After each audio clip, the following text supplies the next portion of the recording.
আসসালামু আলাইকুম। গতকালকে আমরা পুকুরে জাল মেরে কিছু মাছ ধরছিলাম, আর ওই মাছগুলোর মধ্যে আমরা মাছের শরীরে উকুন পাইছিলাম। তো এই উকুনগুলো মারার জন্য আমি বাজার থেকে কিছু ঔষধ নিয়ে আসলাম।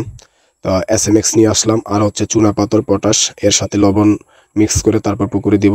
তো এসএমএক্সটা হচ্ছে আপনার একদিন আগে মারতে হবে, এই জন্য আমি এসএমএক্সটা রেডি করতেছি। তা আমি 3টা এসএমএক্সের বোতল আনছি, প্রায় 200 মিলি করে।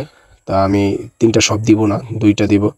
তো এই জন্য আমি এসএমএক্সগুলো রেডি করতেছি, ভালো করে পানিতে মিশিয়ে 1 লিটার পানিতে আপনার 100 মিলি করে নিতেছি। তা এই বছরে আমাদের অনেক বেশি ক্ষতি হয়ে গেছে, কারণ হচ্ছে আমাদের অনেকগুলো মাছ কয়েক মাস আগেই মারা গেছে। আমাদের পুকুরে যত মাছ ছিল তার কম অর্ধেক মাছই মারা গেছে, যার কারণ হচ্ছে এই বছর আমাদের প্রচুর লস হয়েছে।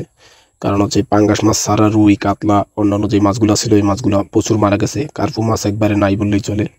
তার কারণ হচ্ছে আমাদের এই বছর পুকুরে তেমন একটা জাল টানা হয় না, কারণ আমরা আগে প্রত্যেক মাসে জাল টানতাম যাতে গ্যাসগুলো না থাকে। তো এবার বিভিন্ন কাজে ব্যস্ত ছিলাম, যার কারণে হচ্ছে মারা হয়নি। আর কারণ হচ্ছে গিয়া প্রচুর বৃষ্টি ছিল, পানি ছিল বেশি, তো ভাবছিলাম যে পানি আছে যেহেতু ক্ষতি হবে না, এর কারণে মারি নেই।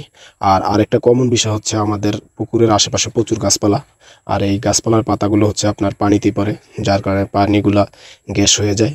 আর এর কারণে পুকুরে প্রচুর গ্যাস হয়, পানিও নষ্ট হয়ে যায়, যার কারণে হচ্ছে আপনার মাছগুলা বেশি মারা যায়। তা আমরা এবার একটু ভুল করছি বলতে প্রচুর বোকামি করছি, যার কারণে মাছগুলা মারা গেছে। আমরা সঠিক সময় চুনা প্রয়োগ করিনি পুকুরে। প্রত্যেক মাসে চুনা প্রয়োগ করতে হয়। মাছ যেগুলো মাছ চাষ করা হয় যেই পুকুরে, সেই পুকুরে প্রতি মাসেই চুনা প্রয়োগ করতে হয়। আমরা ঠিকঠাক চুনা প্রয়োগ করিনি, অন্যান্য ঔষধও প্রয়োগ করিনি, যার কারণে হচ্ছে মাছগুলা বেশি মারা গেছে। তা যাই হোক, ওই দিন জাল মারার পর আমরা দেখলাম যে মাছে উকুন হয়েছে। এমনি এমনি মাছ মোটামুটি ভালোই ছিল। তো উকুন ছাড়া আর তেমন একটা বেশি নাই। তা আমরা উকুন মারার জন্য এই ওষুধগুলো প্রয়োগ করতেছি। আর আগামীকালকে হচ্ছে আপনার চুনা, পটাশ আর লবণ একসাথে মিক্স করে প্রয়োগ করবো ইনশাল্লাহ। সেই ভিডিওটা আপনাদের আগামীকালকে আমি দিব। তো যাই হোক, সবাই দোয়া করবেন যাতে আমার মাছগুলো ঠিক হয়ে যায়। আসলে মাছ চাষ করলে তো খাবারের দাম তো আপনারা জানেনই, প্রচুর পরিমাণ বিনিয়োগ করতে হয়। তো মোটামুটি 12 টাকা বিনিয়োগ করা আছে, যার কারণে হচ্ছে মাছ অসুস্থ হয়ে মারা গেলে বিরাট ক্ষতি হয়ে যাইব। অলরেডি তো ক্ষতি হয়েই গেছে, তা এখন যদি বাকি মাছগুলো মারা যায় তাহলে একটা লসের মুখে পড়ব। যার কারণে হচ্ছে সবাই একটু দোয়া করবেন যাতে মাছগুলো সুস্থ থাকে, ভালো থাকে। আর পাশাপাশি আমার চ্যানেলটা সাবস্ক্রাইব করে রাখবেন এবং লাইক কমেন্ট করবেন।